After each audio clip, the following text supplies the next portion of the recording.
10वीं कक्षा के विद्यार्थियों, आप सबको मेरे हिंदी क्लास में स्वागत है।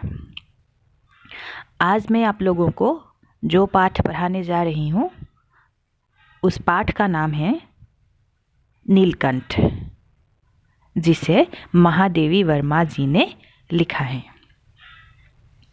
सबसे पहले महादेवी वर्मा जी के बारे में हम कुछ बातें जान लेते हैं। तुम लोग अपना पुस्तक निकाल लेना। सन 1907 की होली के दिन उत्तर प्रदेश के फर्रुखाबाद में जन्मी महादेवी वर्मा की प्रारंभिक शिक्षा इंदौर में हुई। विवाह के बाद पढ़ाई कुछ अंतराल से फिर शुरू की।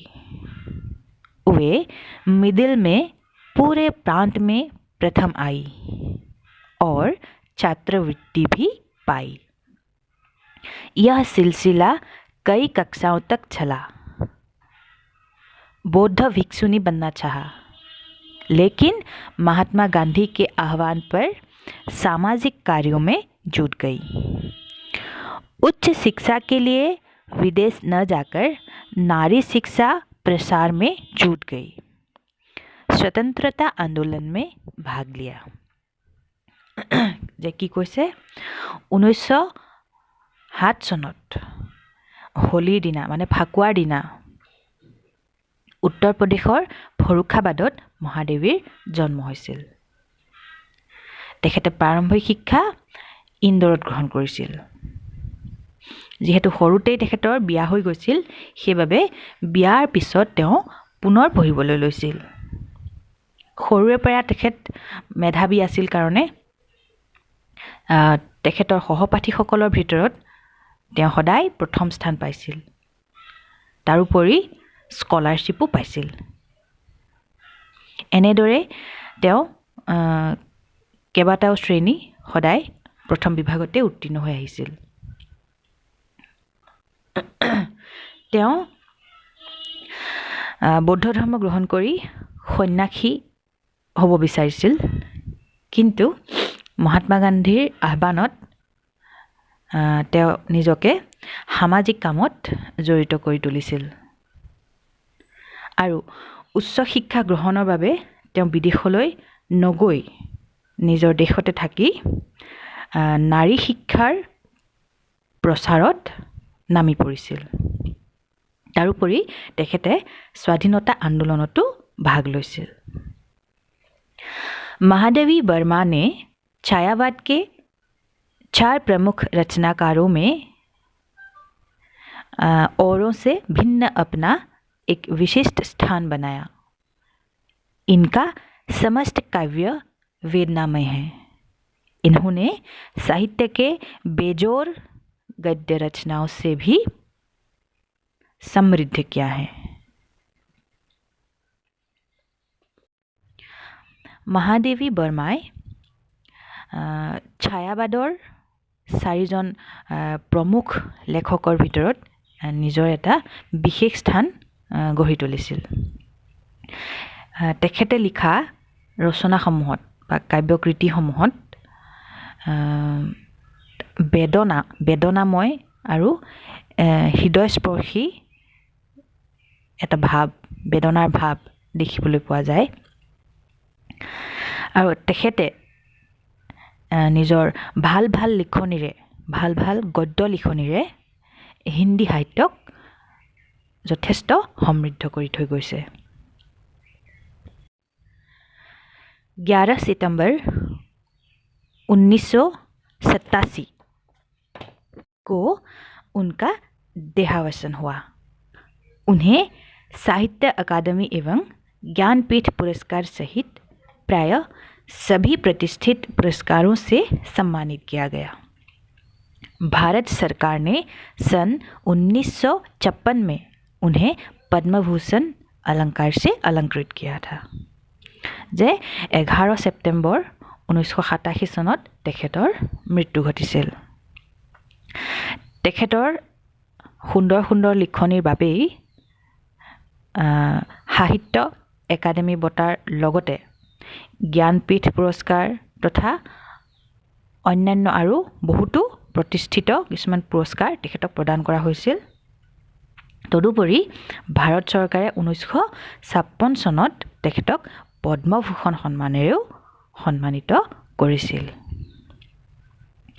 केवल 8 वर्ष की उम्र में 12 मासा जैसी बेजोर कविता लिखने वाली महादेवी की प्रमुख काव्य कृतियाँ हैं निहार, रश्मि, निर्जा, सान्ध्य गीत, दीपशिखा, प्रथमायाम, अग्निरेखा, यामा और गद्य रचनाएं हैं अतीत के चलचित्र, श्रृंखला की कड़ियाँ, स्मृति की रेखाएं, पथ के साथी, मेरा परिवार और चिंतन के क्षण।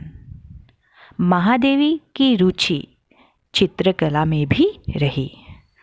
उनके बनाए चित्र उनकी कई कृतियों में प्रयुक्त किए गए हैं।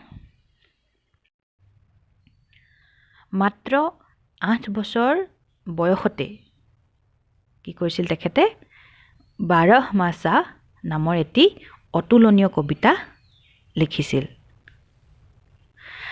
তেখেতৰ কেইটামান মুখ্য কাব্য ৰচনা হ'ল নিহাৰ, ৰশ্মি, নিৰ্জা, সান্ধ্যা গীত, দীপশিখা, প্ৰথমায়াম, অগ্নিৰেখা, यामा আৰু গদ্য ৰচনা হ'ল अतीत की चलचित्र, श्रृंखला की कड़ियाँ, स्मृति की रेखाएं, पथ के साथी, मेरा परिवार और चिंतन के क्षण। মহাদেৱী বৰ্মাৰ কি হৈছিল চিত্ৰকলাটো যথেষ্ট ৰাপ আছিল। এহে তেখেতে চিত্ৰৰ ক্ষেত্ৰতো তেখেতৰ বহুতখিনি ৰচনা হিন্দী সাহিত্যত সন্মিলিত হৈছিল। हिंदी गद्य साहित्य में संस्मरण एवं रेखाचित्र को बुलंदियों तक पहुंचाने का श्रेय महादेवी जी को है। उनकी रचनाओं में समाज के शोषित, उपेक्षित व पीड़ित लोगों के प्रति ही नहीं बल्कि मानवेतर प्राणियों के लिए भी उतना ही प्रेम, करुणा व सहिष्णुता दृष्टिगत होती है। যে কি কৈছে হিন্দী গদ্য সাহিত্যৰ সংস্মৰণ তথা ৰেখাচিত্ৰক একেবাৰে শিখৰলৈ লৈ যোৱাত তেখেতক শ্ৰেষ্ঠ বুলি কোৱা হয়। তেখেতৰ ৰচনাত কেৱল মাত্ৰ সমাজৰ শোষিত, উপেক্ষিত আৰু পীড়িত লোকৰে নহয় তাৰোপৰি সম্পূৰ্ণ প্ৰাণী জগতৰ প্ৰতি প্ৰেম, মৰম, সহানুভূতি আদি দেখিবলৈ পোৱা যায়। এনেদৰেই ছায়াবাদৰ মহান কবি মহাদেৱী বৰ্মাই হিন্দীৰ গদ্য সাহিত্যৰ ক্ষেত্ৰত প্ৰচুৰ অৱদান আগবঢ়াইছিল। গতিকে তেখেতৰ বিষয়ে আমি অলপ জানিলোঁ। এতিয়া আমি যিটো পাঠ পঢ়িবলৈ লৈছোঁ সেই পাঠটো হ'ল মহাদেৱী বৰ্মাৰ এটা ৰেখাচিত্ৰনো কি সেই বিষয়ে অলপ মই কৈ দিছোঁ, তোমালোকে শুনি লোৱা। रेखाचित्र यानी स्केच अर्थात चित्रकला।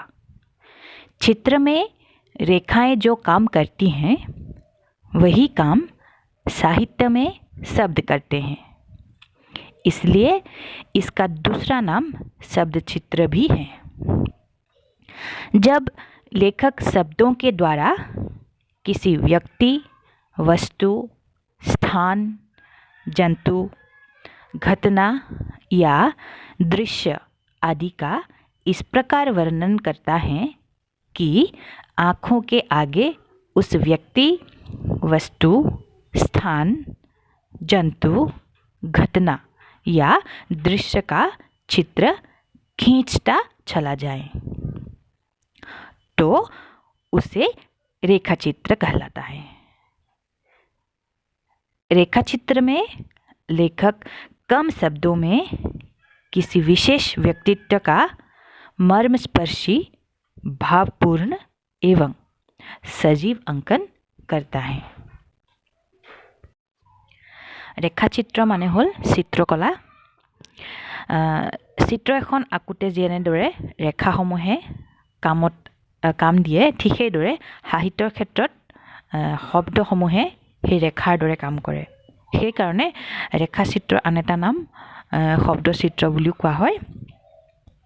যেতিয়া লেখকে শব্দৰ দ্বাৰা কোনোবা ব্যক্তি নাইবা বস্তু, স্থান, জন্তু, ঘটনা বা যিকোনো এটা দৃশ্যৰ এনেদৰে বৰ্ণনা কৰে যেন আমাৰ চকুত সেই বস্তুটো বা সেই স্থানৰ বিষয়ে বা সেই জন্তুৰ বিষয়ে বা ঘটনাটোৰ বিষয়ে বা দৃশ্যটোৰ বিষয়ে এনেকুৱা লাগে যেন আমি দেখি আছোঁ।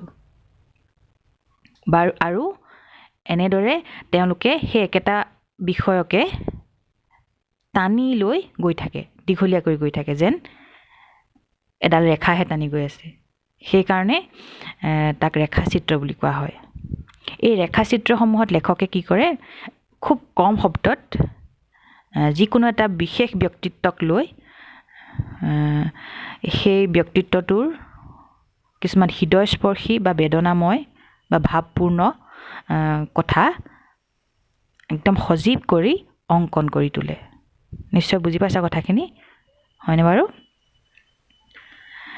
এতিয়া আমাৰ হিন্দী পাঠ্যপুথিটো তোমালোকক মহাদেৱী বৰ্মাৰ লিখিত এখন ৰেখাচিত্ৰ नीलकंठ प्रस्तुत कर तुलिसे। नीलकंठ नामक प्रस्तुत रेखाचित्र में महादेवी वर्मा ने अपने पालतू मोर के मीठे कड़वे अनुभवों का लेखा जोखा प्रस्तुत किया है। इस पाठ के माध्यम से लेखिका के जीव जंतुओं के प्रति अथाह प्रेम और सहानुभूति का परिचय मिलता है। नीलकंठ सहित उसके सभी साथियों के रूप, स्वभाव, व्यवहार और चेष्टाओं का लेखिका ने जितनी गहनता और सूक्ष्मता से निरीक्षण तथा वर्णन किया है, उससे यह रेखाचित्र अत्यंत जीवंत बन गया है। नीलकंठ नाমৰ ৰেখাচিত্ৰত মহাদেৱী বৰ্মাই তেখেতৰ নিজৰ এটা পোহনীয়া মৌৰা চৰাইৰ কিছুমান তিতা মিঠা অনুভৱৰ এটা তিতা মিঠা অনুভৱৰ এটা জীৱন্ত ছবি অংকন কৰিছে। এই পাঠটোৰ মাধ্যমেৰে লেখিকাগৰাকীৰ জীৱ জন্তুৰ প্ৰতি থকা মৰম তথা সহানুভূতিৰ পৰিচয় পোৱা যায়। নীলকণ্ঠৰ লগতে তাৰ লগৰীয়া যিবিলাক জীৱ জন্তু আছিল সেইসমূহৰো ৰূপ, স্বভাৱ, ব্যৱহাৰ তথা চেষ্টাসমূহক লেখিকাই যিদৰে গভীৰতাৰে তথা সূক্ষ্মতাৰে নিৰীক্ষণ কৰি বৰ্ণনা কৰিছে, তাৰ পৰাই এই ৰেখাচিত্ৰখন অত্যন্ত সজীৱ যেন দেখা গৈছে বা অত্যন্ত জীৱন্ত যেন ধাৰণা হৈছে। গতিকে আহাচোন আমি পাঠটি আৰম্ভ কৰোঁ। পাঠটি আৰম্ভ কৰাৰ আগে আগে আমি কিছুমান কঠিন শব্দৰ অৰ্থ জানি ল'ব লাগিব। চাবা, তোমালোকৰ কিতাপৰ 34 নম্বৰ পেজটো উলিয়াই ল'বা। अनुसरण, पीछे पीछे चलना माने पीछे पीछे जुआ। संकीर्ण, संकरा, छोटा माने सरू बा ठेक। आविर्भूत, प्रकट माने आविर्भाव हुआ, प्रकट हुआ। नवागंतुक, नया नया आया हुआ, नया अतिथि माने नतुन आलही। मार्जारी, मादा बिल्ली माने मता मेकुरी। इल्ली, तितली के बच्चों का अंडे से निकलने के बाद का रूप। যে কি কৈছে পখিলাৰ পোৱালিৰ কণীৰ পৰা ওলোৱাৰ পিছৰ ৰূপ। বংকিম তেৰা মানে বেকা, ইন্দ্ৰনীল নীলকান্তমণি, নীলম নীলমণি, ইন্দ্ৰকা প্ৰিয় ৰত্ন, অৰ্থাৎ ইন্দ্ৰৰ প্ৰিয় ৰত্ন নীলকান্তমণি, নীলম নীলমণি। দ্যুতি চমক মানে পোহৰ, জ্যোতি দেই। দীপ্ত হোনা চমকনা মানে উজ্জ্বলি উঠা। চঞ্চু প্ৰহাৰ চোঁচ से चोट करना মানে ঠোঁটেৰে আঘাত কৰা।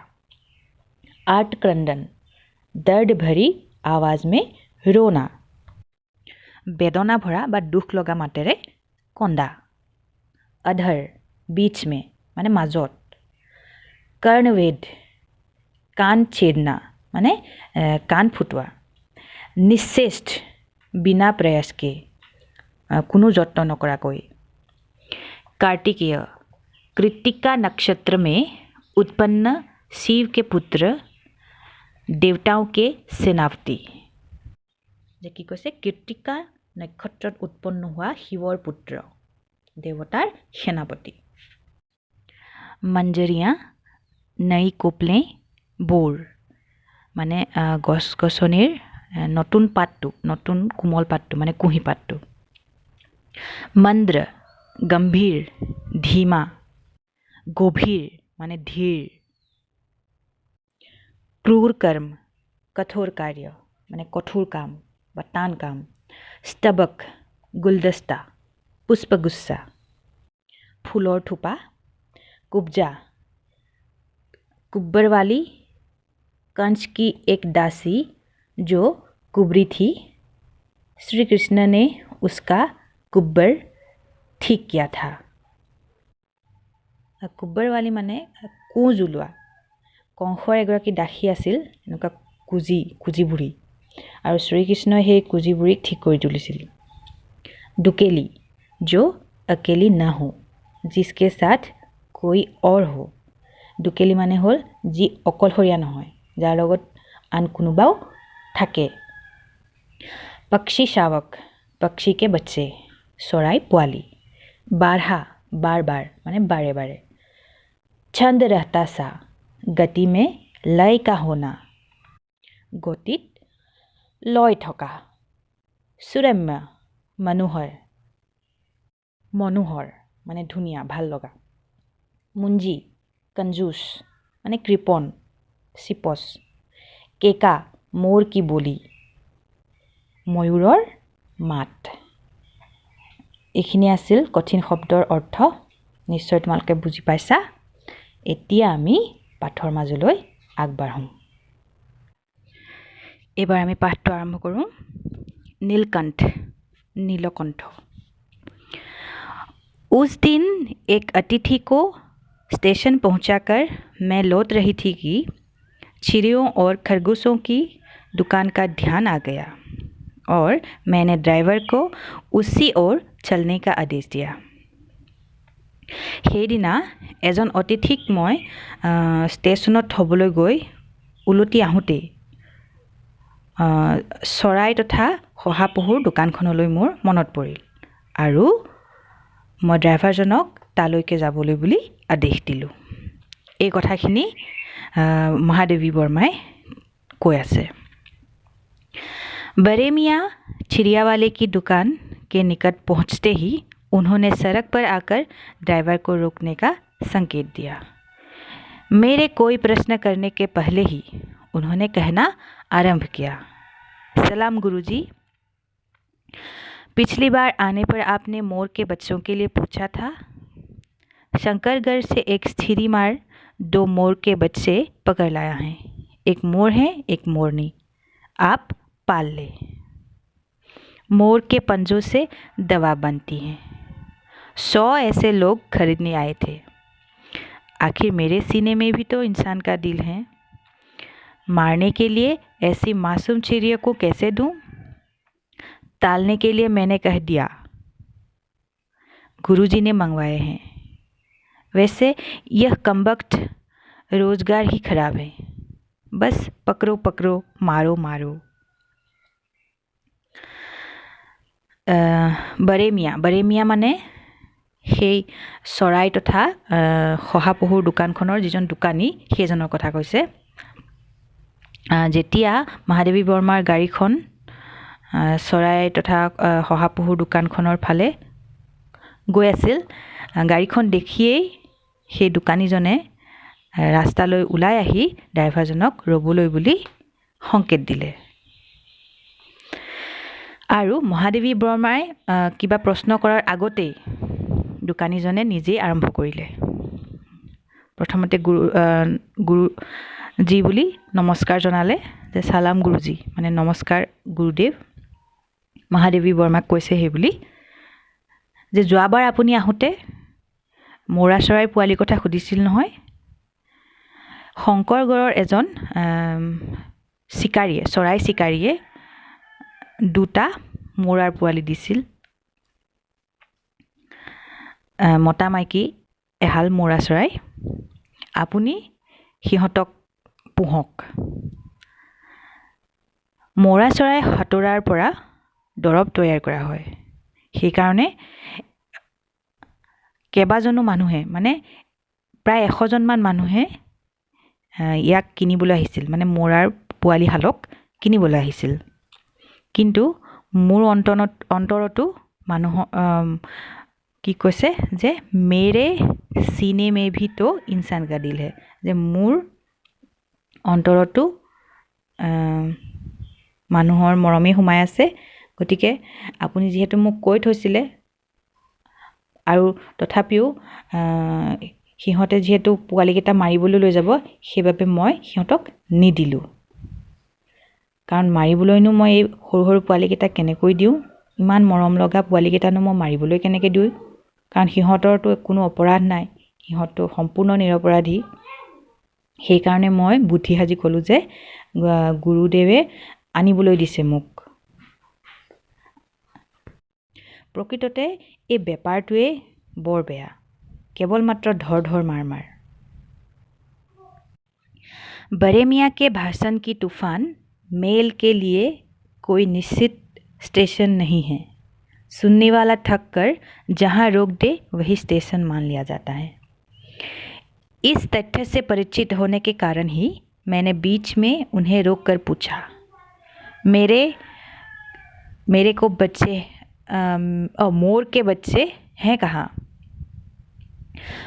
बड़े मियाँ के हाथ के संकेत का अनुसरण करते हुए मेरी दृष्टि एक तार के छोटे से पिंजरी तक पहुँची, जिसमें तीतरों के समान 2 बच्चे बैठे हैं। पिंजरे इतना संकीर्ण था कि वे पक्षी शावक जाली के गोल फ्रेम में किसी जरे चित्र जैसे लग रहे थे। बड़े मियाँ মানে সেই দোকানীজনৰ কথা কৈছে। দোকানীজনে ইমানেই বেছি কথা কয়, তেখেতে কথা ক'লে মানে কোনো দাড়ি কমা নোহোৱাকৈ কথা কয়। শুনি থকাজনৰ একদম শুনিয়ে ভাগৰ লাগি যাব। সেইকাৰণে এই কথাষাৰ যিহেতু মহাদেৱী বৰ্মাই জানিছিল, সেইকাৰণে তেওঁ মাজতে দোকানীজনে কৈ থকাৰ মাজতে সুধিলে যে মৌৰাৰ পোৱালিকেইটা ক'ত আছে। তেতিয়া দোকানীজনে বা বড়ে মিয়াই কি ক'লে, আঙুলিৰে সংকেত কৰি দেখুৱাই ক'লে যে সেই সৰু পিঞ্জৰাটোতে আছে। তেতিয়া মহাদেৱী বৰ্মাই দেখিলে যে একেবাৰে সৰু এটা পিঞ্জৰাত তিতৰ চৰাই সমান 2টা পোৱালি বহি আছে। পিঞ্জৰাটো ইমানেই সংকীৰ্ণ আছিল, যে ইমানেই সৰু আছিল যে সেই চৰাই পোৱালিকেইটা জালৰ সেই সৰু ফ্ৰেমটোত একেবাৰে জঠৰ চিত্ৰৰ দৰে হৈ আছিল। ছাত্ৰীসকল, এই ভিডিঅ'টোত মই ইমানলৈকে পঢ়ালোঁ। ইয়াৰ ছেকেণ্ড পাৰ্টটোত পিছৰখিনি মই পঢ়াই দিম দেই।